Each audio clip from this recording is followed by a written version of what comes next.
Mi nombre es Aurelio Montes. Tengo 71 años y durante los últimos 3 años mi propia familia se burló de mi supuesta ruina económica. Mis hijos creían que era un viejo arruinado que había perdido todo en malas inversiones. Mis nietos me veían como el abuelo pobre que necesitaba caridad, y mi nuera llegó al punto de sugerirme que me fuera a vivir a un geriátrico público porque ya no podía mantenerme.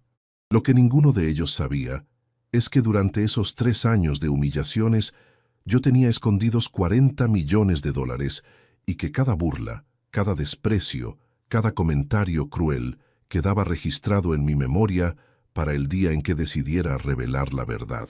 Imagínate la escena. Cena familiar de Navidad del año pasado. Estamos todos reunidos en la casa de mi hijo mayor, Fernando. Yo llego con un regalo modesto para cada nieto, libros usados que compré en una feria. Mi nuera Claudia los mira con desprecio y le susurra a su marido, lo suficientemente fuerte para que yo escuche, otra vez con regalos baratos. ¡Qué vergüenza con los chicos! Los nietos abren los paquetes sin entusiasmo, como si fuera una obligación, y después corren a jugar con los regalos caros que les habían comprado los padres. Durante la cena, mi hijo menor, Gabriel, hace comentarios sobre lo difícil que está la economía, mirándome de reojo como si fuera una carga. Papá, me dice, sabes que nosotros te ayudamos en lo que podemos, pero también tenemos nuestros gastos. Su esposa, Mónica, agrega, sí, don Aurelio, nosotros también tenemos hijos que mantener. No podemos estar subsidiando a todo el mundo. Subsidiando. Como si darle 50 pesos a su suegro para el colectivo fuera un subsidio. Como si invitarme a una cena familiar fuera un acto de caridad desmedida. Esa noche volví a mi departamento pequeño en Barracas, el departamento donde había elegido vivir estos últimos años para mantener mi fachada de hombre venido a menos.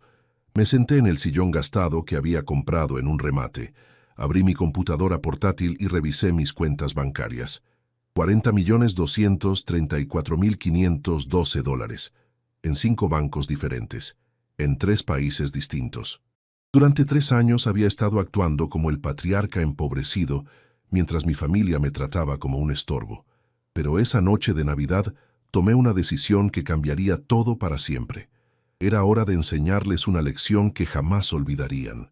Pero para que entiendas por qué hice lo que hice, tengo que contarte cómo llegué hasta acá.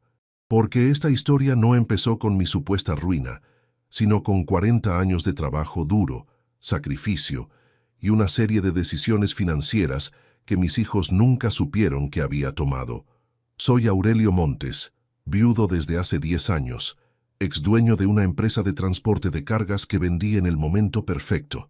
Durante 4 décadas, construí ese negocio desde cero, empezando con un camión usado que compré con los ahorros de toda una vida trabajando como chofer para otros. Mi esposa Esperanza, que en paz descanse, me ayudó en todo. Llevaba la contabilidad, atendía el teléfono, manejaba a los clientes difíciles. Juntos convertimos un camión destartalado en una flota de 30 vehículos que transportaba mercadería por todo el país. Mis hijos Fernando y Gabriel crecieron en esa empresa. De chicos venían conmigo a las rutas cortas, aprendían sobre motores, sobre logística, sobre el valor del trabajo duro. Cuando terminaron el secundario, los dos quisieron estudiar carreras universitarias en lugar de hacerse cargo del negocio familiar. Fernando estudió Derecho y Gabriel Administración de Empresas.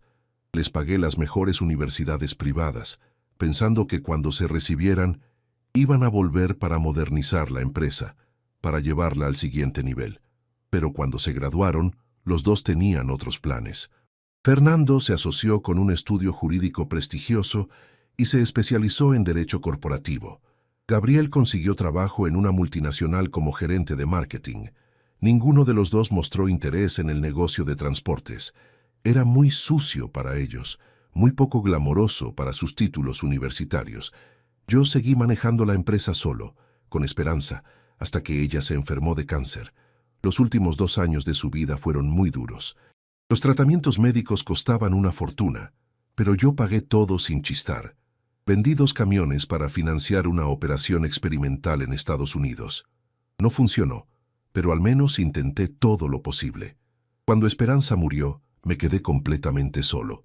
Mis hijos venían a los almuerzos familiares, me preguntaban cómo estaba, pero nunca se ofrecieron a ayudarme con la empresa. Era evidente que esperaban que la vendiera y me jubilara, que repartiera la herencia y me fuera a un geriátrico a esperar la muerte. Pero yo tenía otros planes. Había estado siguiendo el mercado inmobiliario durante años y sabía que se venía un boom importante. Las tierras cerca de los nuevos desarrollos urbanos se iban a revalorizar exponencialmente. Era el momento perfecto para vender la empresa de transportes e invertir en bienes raíces. Vendí todo en 2019. La empresa, los camiones, el galpón, hasta las herramientas. Conseguí $8 millones, una fortuna que mis hijos nunca imaginaron que podía generar ese negocio sucio que tanto despreciaban. Pero no les dije cuánto había conseguido. Les dije que había vendido por $2 millones, que después de pagar deudas y gastos me quedaban $800,000. Una suma respetable, pero no extraordinaria para dos profesionales universitarios que ganaban bien. Con los 8 millones reales, más los ahorros que tenía de décadas de trabajo, empecé a comprar propiedades estratégicamente, terrenos en zonas que sabía que se iban a desarrollar, edificios viejos en barrios que se estaban gentrificando, locales comerciales en avenidas que iban a crecer. Durante 2 años, entre 2019 y 2021, multipliqué mi patrimonio por 5. Cada inversión que hice resultó perfecta. Los terrenos se revalorizaron cuando llegaron los desarrollos inmobiliarios. Los edificios viejos se convirtieron en propiedades codiciadas cuando los barrios se pusieron de moda. Los locales comerciales triplicaron su valor cuando las avenidas se convirtieron en centros comerciales a cielo abierto. En 2021 tenía $40 millones. 40 millones. Suficiente dinero para vivir como un rey el resto de mi vida, para dejarles una herencia millonaria a mis hijos, para asegurarle un futuro dorado a mis nietos. Pero había un problema. Durante esos años de éxito financiero, había estado observando el comportamiento de mis hijos hacia mí. Y lo que había visto no me gustaba nada. Fernando y Claudia vivían en un countries exclusivo, manejaban autos importados, mandaban a sus hijos a colegios privados bilingües. Pero cuando venían a visitarme, Claudia hacía comentarios despectivos sobre mi departamento, sobre mi ropa, sobre mi estilo de vida. Aurelio, me decía, vos tendrías que mudarte a algo más chico. Este departamento es muy grande para una persona sola. Y además está en un barrio que ya no es lo que era. Gabriel y Mónica no eran muy diferentes. Ellos habían comprado un dúplex en Belgrano y se la pasaban hablando de sus vacaciones en Europa, de los restaurantes caros donde cenaban, de las marcas de ropa que compraban.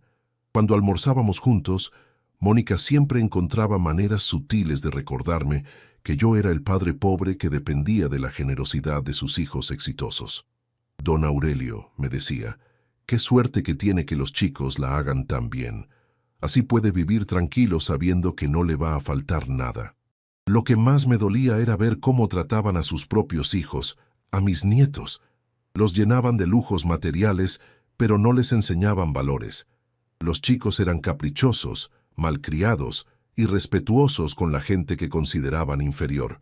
Un día mi nieto mayor, que entonces tenía 12 años, me dijo, «Abuelo, ¿por qué no tenés auto? Mi amigo dice que solo los pobres andan en colectivo». Cuando le expliqué que no necesitaba auto porque vivía cerca de todo, me respondió, «Pero da vergüenza tener un abuelo que anda en transporte público». Vergüenza. Un nene de 12 años sentía vergüenza de tener un abuelo que usaba transporte público. Esos eran los valores que mis hijos le estaban inculcando. Fue en ese momento que decidí hacer un experimento social. Quería ver hasta dónde llegaba la superficialidad de mi familia. Quería descubrir si me querían por quién era o por lo que podía darles. Empecé a actuar como si hubiera perdido dinero en malas inversiones. Les conté que había puesto plata en un negocio que había resultado una estafa, que había perdido la mayor parte de mis ahorros, que ahora vivía prácticamente de mi jubilación mínima. La reacción fue inmediata. Fernando y Gabriel se pusieron preocupados por mi situación económica, pero no exactamente de la manera que uno esperaría de hijos amorosos. Su preocupación era más bien cómo mi pobreza podía afectar su imagen, ¿Cómo iban a explicar a sus amigos que tenían un padre empobrecido? Claudia fue la más directa. Fernando, le dijo a mi hijo en una cena familiar, tu papá necesita entender que ya no puede vivir como antes, tiene que ajustarse a su nueva realidad económica. Mi nueva realidad económica. Como si la pobreza fuera un ajuste necesario que yo tenía que aceptar con resignación. Mónica no se quedó atrás. Gabriel, creo que tu papá tendría que considerar irse a vivir a algún lugar más económico. Un geriátrico público, tal vez. Nosotros podríamos ayudar con una parte, pero no podemos hacernos cargo de todo. Un geriátrico público. Mi propia nuera sugiriéndome que me fuera a pudrir en un geriátrico público porque mantenerme era demasiado gasto para sus presupuestos de clase media alta. Durante 3 años mantuve esta farsa. 3 años viviendo en un departamento modesto, vistiendo ropa sencilla, rechazando invitaciones a restaurantes caros porque no me alcanzaba la plata.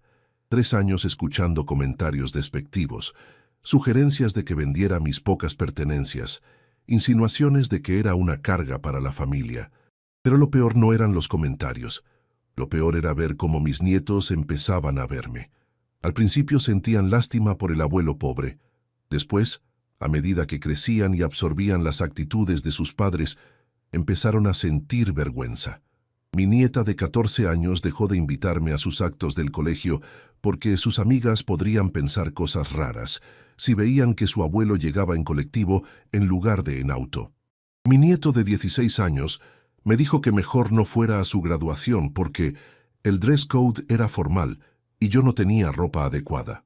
Esos comentarios me partían el alma, pero al mismo tiempo me confirmaban que estaba haciendo lo correcto. Mis hijos estaban criando una generación de superficiales, de clasistas, de personas que medían el valor humano por la cuenta bancaria. Mientras tanto, mis 40 millones seguían creciendo. Las inversiones inmobiliarias siguieron dando frutos. Los alquileres generaban ingresos constantes. Las propiedades se seguían revalorizando. A principios de este año, llegué a 42 millones de dólares. Pero también llegué al límite de mi paciencia. La humillación constante, los comentarios despectivos, la falta absoluta de respeto habían llegado a un punto insostenible. Era hora de ejecutar el plan que había estado preparando durante estos 3 años. El plan era simple, pero devastador. Iba a revelar mi verdadera situación económica de la manera más impactante posible, en una reunión familiar donde toda mi descendencia estuviera presente. Pero no lo iba a hacer solo. Tenía ayuda. Durante estos años de actuación como hombre empobrecido, había estado trabajando con un abogado especialista en herencias, un contador experto en patrimonios familiares y un investigador privado que había estado documentando cada comentario despectivo, cada humillación, cada muestra de falta de respeto de mis hijos hacia mí. También había estado en contacto con organizaciones benéficas, evaluando cuáles merecían recibir donaciones importantes. Porque una parte de mi plan incluía demostrarle a mi familia que había mejores maneras de usar el dinero que mantener hijos superficiales y nietos malcriados. La oportunidad perfecta llegó el mes pasado. Mi nieta mayor cumplía 15 años y Fernando organizó una fiesta grande en el salón del country donde vivían. Me invitaron, pero con condiciones. Papá, me dijo Fernando, obvio que estás invitado, pero trata de, ya sabes, no hacer comentarios sobre plata o cosas así. Los invitados son gente importante, como si yo, que había construido un imperio inmobiliario desde cero, no fuera gente importante. Acepté la invitación, pero con mis propias condiciones secretas. Contraté a una empresa de eventos para que preparara una sorpresa durante la fiesta. Oficialmente, era un video homenaje para mi nieta. En realidad, era la presentación más impactante de mi vida. Llegó el día de la fiesta. Había más de 100 personas en el salón. Familiares, amigos, compañeros de colegio de mi nieta, padres de esos compañeros. Gente de plata, como les gustaba decir a mis hijos. Yo llegué temprano, vestido con mi mejor traje, que era modesto pero digno, con un regalo sencillo para mi nieta. Los otros invitados llegaron con regalos costosos, joyas, aparatos electrónicos, ropa de marca. Durante el cóctel, escuché los comentarios de siempre. Claudia explicándole a sus amigas que yo era el papá de Fernando, que había tenido algunos problemas económicos pero que la familia lo apoyaba. Gabriel contándole a sus colegas que mi viejo había sido empresario, pero que las cosas no le habían salido bien en los últimos años. Mónica fue especialmente cruel esa noche. Le dijo a un grupo de señoras: «Es admirable cómo Fernando y Gabriel se hacen cargo de su padre. No es fácil mantener a un familiar mayor que no puede valerse por sí mismo. Mantener a un familiar mayor, como si yo fuera un indigente que dependía de la caridad de mis hijos». Llegó el momento de los discursos. Fernando habló sobre su hija, sobre lo orgulloso que estaba de ella, sobre el futuro brillante que le esperaba. Gabriel agregó algunas palabras sobre la familia, sobre la importancia de mantenerse unidos a pesar de las dificultades económicas. Dificultades económicas. Ahí estaba otra vez, la referencia indirecta a mi supuesta pobreza. Después fue el turno del video sorpresa. Se apagaron las luces, se encendió la pantalla gigante y empezó la presentación que había preparado durante meses. El video comenzaba con una introducción simple. Hoy queremos conocer mejor a Aurelio Montes, el abuelo de nuestra quinceañera. Después aparecían imágenes de mi empresa de transportes en sus mejores años, fotos de los camiones, del galpón, de los empleados. La voz en off explicaba: durante 40 años Aurelio Montes construyó una empresa de transportes que llegó a tener 30 vehículos y 50 empleados. En el salón, la gente empezó a murmurar. Mis hijos se veían incómodos. No sabían a dónde iba todo esto. Después aparecieron documentos oficiales de la venta de la empresa en 2019. En 2019, Aurelio vendió su empresa por $8 millones, no por 2 millones, como les había dicho a sus hijos. Se hizo un silencio total en el salón. 8 millones. Mis hijos se miraron entre sí con caras de shock. Los invitados empezaron a prestar más atención.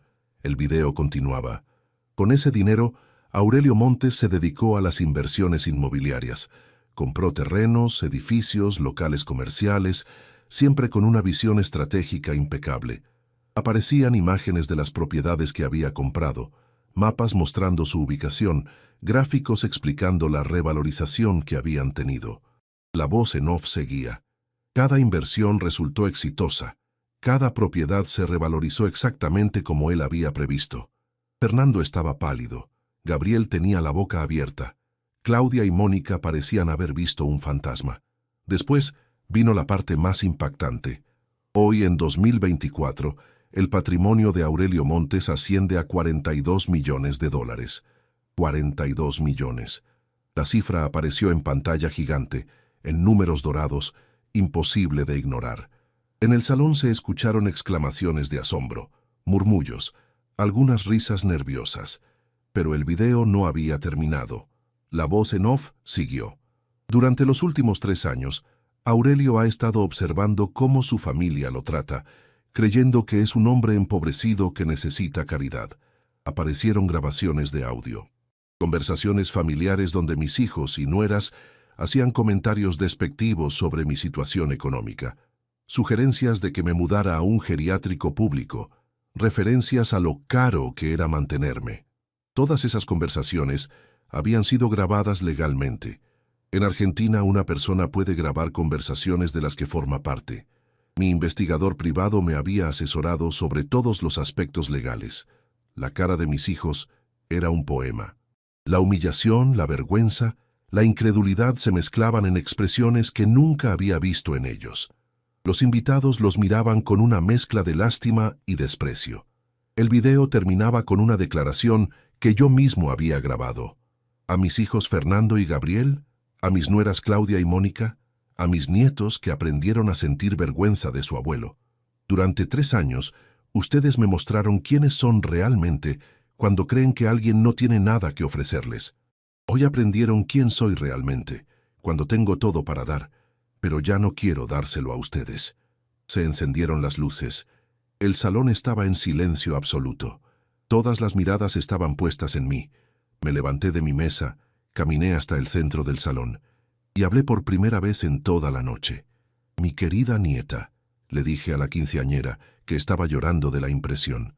Espero que esta noche aprendas una lección importante. El dinero no define el valor de una persona, pero sí revela el carácter verdadero de quienes nos rodean. Me dirigí después a mis hijos. Fernando, Gabriel, durante 40 años trabajé para darles lo mejor. Les pagué las mejores universidades, los ayudé a conseguir sus primeros trabajos, los apoyé en todos sus proyectos, pero cuando creyeron que ya no tenía nada más que ofrecerles, me trataron como un estorbo. Fernando trató de interrumpir. Papá, nosotros... Levanté la mano para que se callara.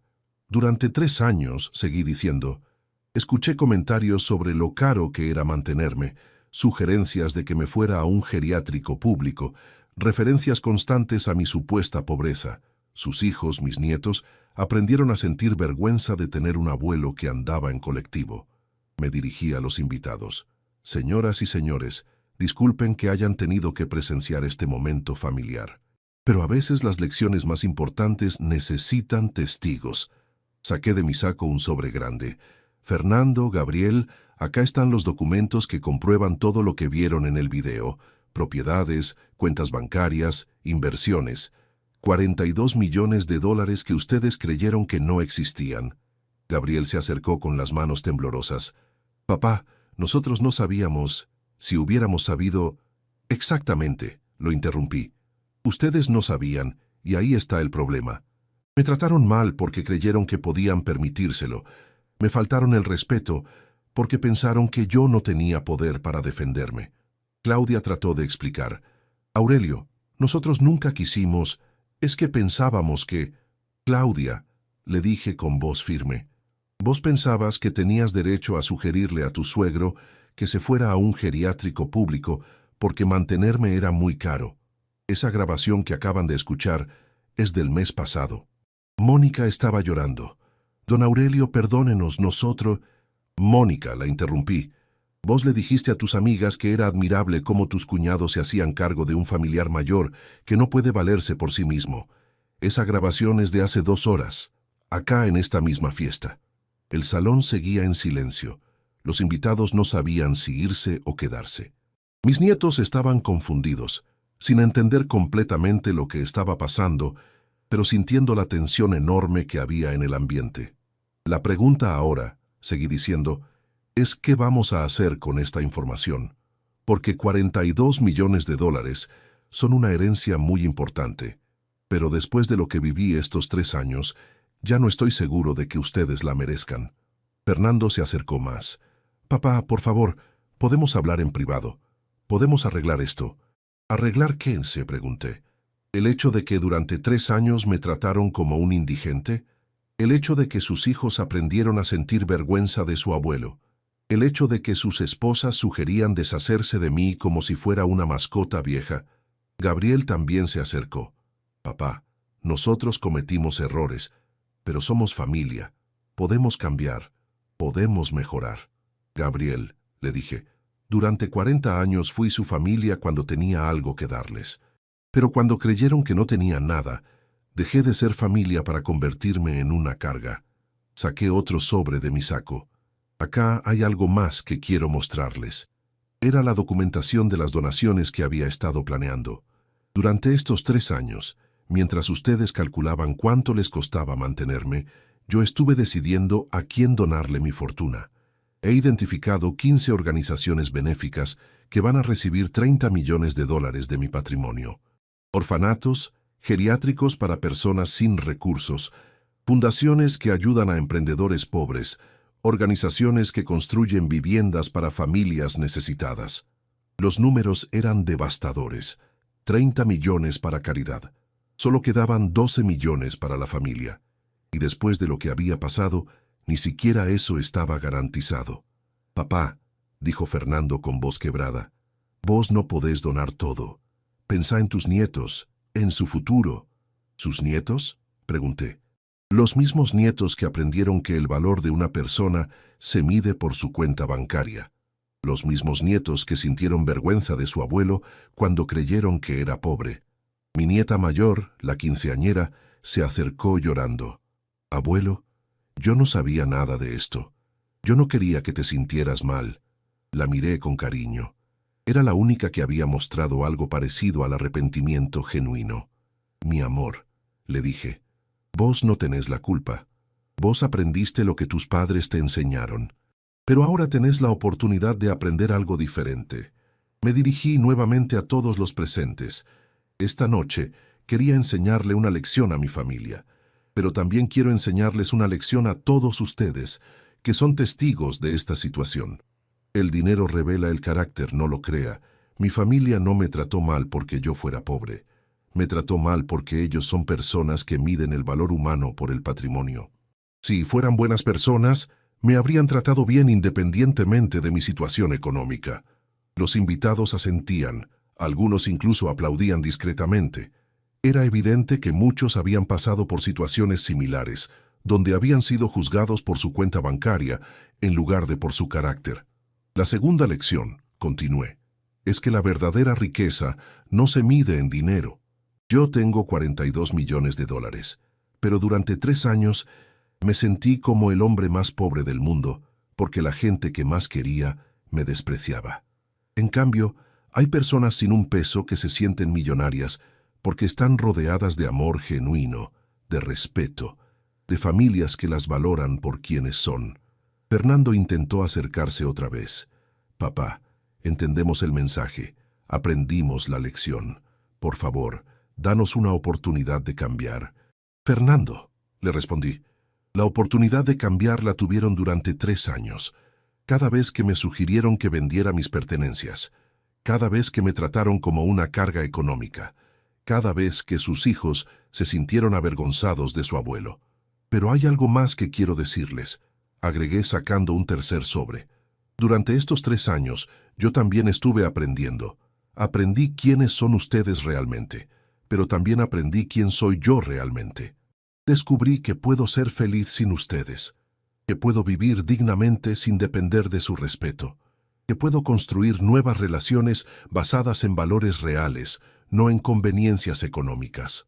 Abrí el tercer sobre. Por eso he tomado una decisión que quiero anunciar oficialmente esta noche, delante de todos estos testigos. El salón volvió a quedar en silencio absoluto.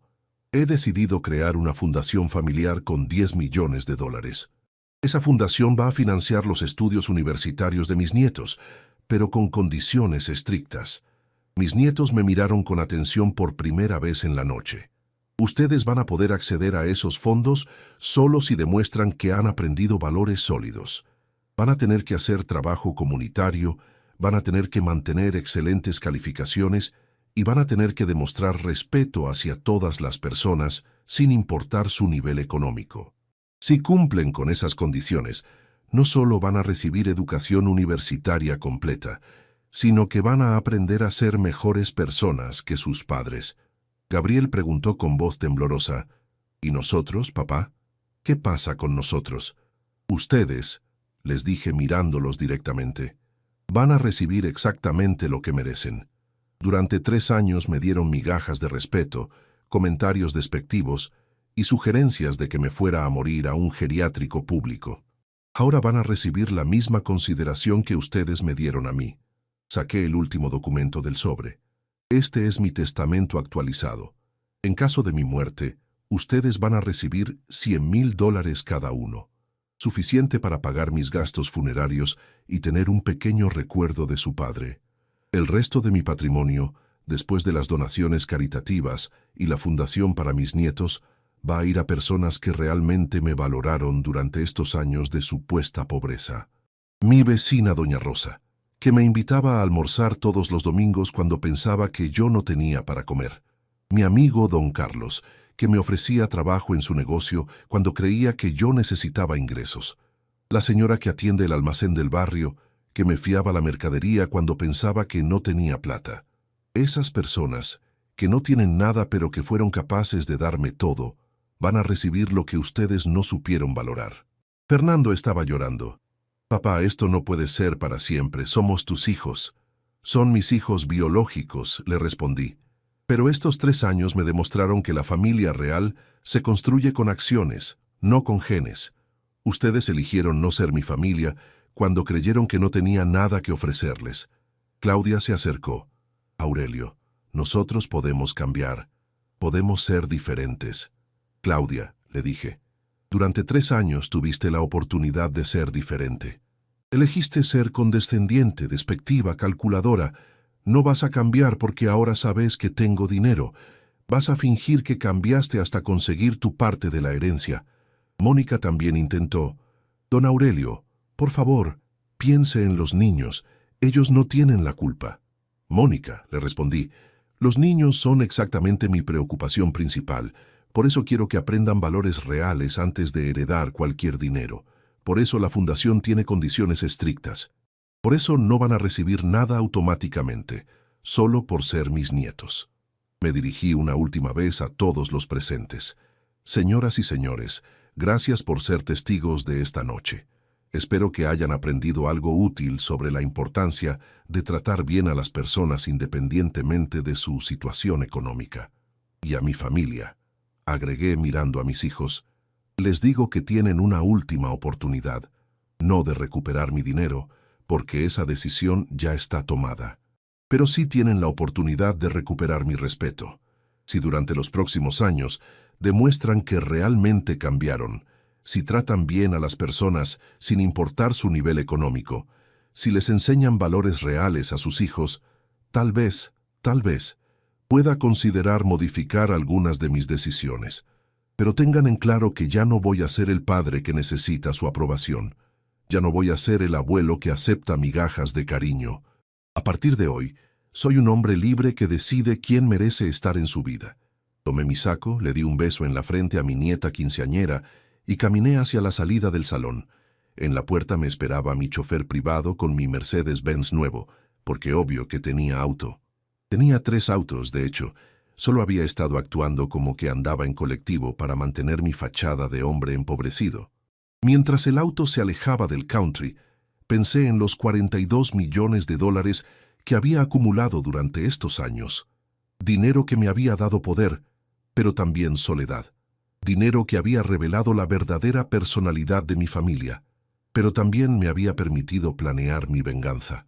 Ahora tenía que decidir qué hacer con el resto de mi vida. Tenía 71 años, perfecta salud, una fortuna inmensa y la libertad de elegir quién merecía ser parte de mi futuro. Durante el viaje a mi nuevo departamento, un penthouse en Puerto Madero que había comprado la semana pasada, repasé mentalmente todos los eventos de la noche. La humillación en las caras de mis hijos cuando se reveló mi verdadera fortuna. La vergüenza en los ojos de mis nueras cuando escucharon sus propias palabras despectivas reproducidas públicamente. La confusión de mis nietos al darse cuenta de que el abuelo pobre era en realidad millonario.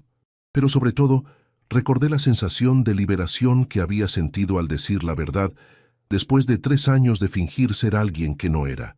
Al día siguiente, empezaron las llamadas telefónicas. Fernando me llamó a primera hora pidiendo una reunión para aclarar las cosas. Gabriel me mandó mensajes de texto llenos de excusas y promesas de cambio. Claudia me envió un ramo de flores con una tarjeta pidiendo perdón. Mónica apareció en mi edificio nuevo, pero seguridad no la dejó subir porque yo había dado instrucciones específicas. Pero yo no estaba interesado en escuchar excusas. Durante 3 años había sido invisible para ellos cuando creyeron que era pobre. No iba a ser accesible para ellos ahora que sabían que era rico. En su lugar, me dediqué a ejecutar los planes que había estado desarrollando. Las donaciones caritativas se empezaron a procesar. La fundación para mis nietos se estableció con todas las condiciones legales. Los testigos de la fiesta fueron contactados por mi abogado para formalizar sus testimonios sobre lo que habían presenciado. También empecé a disfrutar de mi dinero de maneras que había estado evitando durante mis años de actuación. Me compré ropa elegante, contraté a una empresa de limpieza para mi departamento nuevo, empecé a comer en buenos restaurantes, no por ostentación, sino porque después de 3 años de vivir como un pobre ficticio, merecía disfrutar de lo que había ganado con mi trabajo. Pero lo más importante fue que empecé a construir relaciones genuinas con personas que me valoraban por quien era, no por lo que tenía. Doña Rosa, mi vecina del departamento anterior, se convirtió en una gran amiga. Cuando le conté la verdad sobre mi situación económica, se rió y me dijo: «Don Aurelio, Yo sabía que había algo raro. Ningún hombre puede saber tanto de inversiones y ser realmente pobre. Don Carlos, mi amigo del barrio, resultó ser mucho más sabio de lo que yo había pensado. Aurelio, me dijo, vos hiciste bien en probar a tu familia. Mejor saber la verdad ahora que descubrirla cuando ya no puedas hacer nada al respecto. La señora del almacén, doña Marta, lloró cuando le dije que iba a recibir una herencia importante en mi testamento. Don Aurelio, me dijo, yo le fiaba la mercadería porque usted me caía bien, no porque pensara que me iba a pagar después de morirse. Esas reacciones confirmaron que había tomado las decisiones correctas. Había personas que me habían tratado bien cuando pensaban que no tenía nada, y personas que me habían tratado mal para conseguir algo. Ahora cada grupo iba a recibir lo que merecía. 6 meses después de la fiesta de 15, recibí noticias de mis hijos a través de terceros. Fernando y Claudia estaban teniendo problemas matrimoniales. Al parecer, Claudia no podía aceptar que hubiera perdido una herencia millonaria por sus comentarios despectivos. Gabriel y Mónica habían tenido que mudarse a un departamento más chico porque sus gastos eran superiores a sus ingresos y ya no podían contar con una herencia futura para financiar su estilo de vida. Mis nietos, según me contaron personas cercanas, habían empezado a hacer preguntas incómodas sobre por qué el abuelo ya no los visitaba. Los más grandes empezaban a entender que sus padres habían hecho algo muy malo que había resultado en la pérdida de una fortuna familiar. Pero yo no sentía culpa por su situación.